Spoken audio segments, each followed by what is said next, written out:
Fees भी दे दी है, तवीज़ भी बड़ा ज़रूरी लेना है। बाबा जी किधर गए? बाबा जी, हेलो पीर दुखी साहब।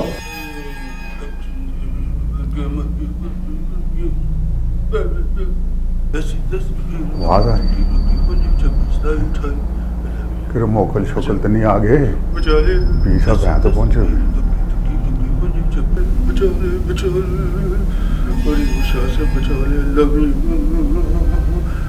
हैं? पीर साहब, पीर दुखी साहब, क्यों बेदबी करांदे हो जनाब? ਅਸੀਂ ਤੁਹਾਡੇ ਕਦਮਾਂ 'ਚ, ਤੁਸੀਂ ਕਿੱਥੇ ਥੱਲੇ ਬੈਠੇ? ਉਠੋ ਬਾਬਾ ਜੀ, ਉਠੋ ਬਾਬਾ ਜੀ, ਉਠੋ, ਕੁਝ ਨਹੀਂ ਹੁੰਦਾ ਬਾਬਾ ਜੀ, ਉਠੋ बाबा जी, उठो बाबा जी, उठो, क्यों गुनाहगार करते हो?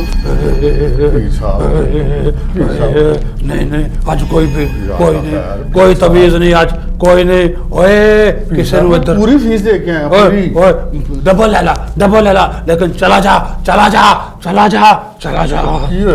तो सोते सही, बताएं तो सही, हुआ क्या है? मुर्शद वो आ जाएगी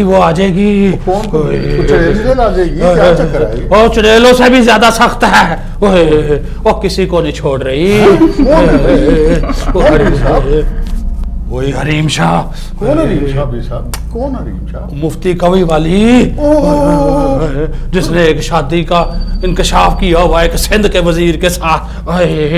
तो पीर साहब आप क्यों परेशान हैं? मतलब हम तो आपके पास पनाह लेने आते हैं, आप खुद घबराए हुए हैं। वो 3 दिन मेरे पास भी रह के गई है। वो भी तवीज लेने आई थी, मुझे क्या पता था ये कर जाएगी। तो सब तवीज लेके फर्क करते थे, आपने क्यों रख लिया? उसने तवीज भी लिया है, उल्टा मुझे फारग कर दिया है।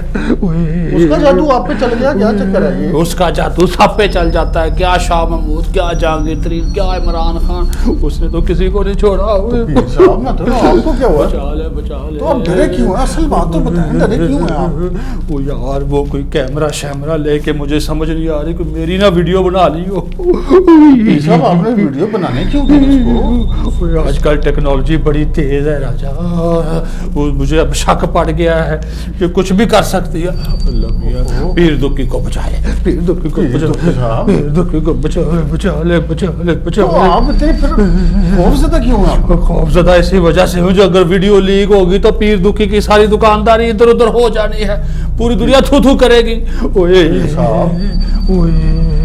हौसला करें पीर साहब, हौसला करें, कुछ हौसला कोई नहीं है, हौसला कोई नहीं, हौसला हो गया हुआ पीर साहब, निकलो राजे, हरीम शाह अली चुड़ैल किधर साढ़े पीछे ना लग जाए।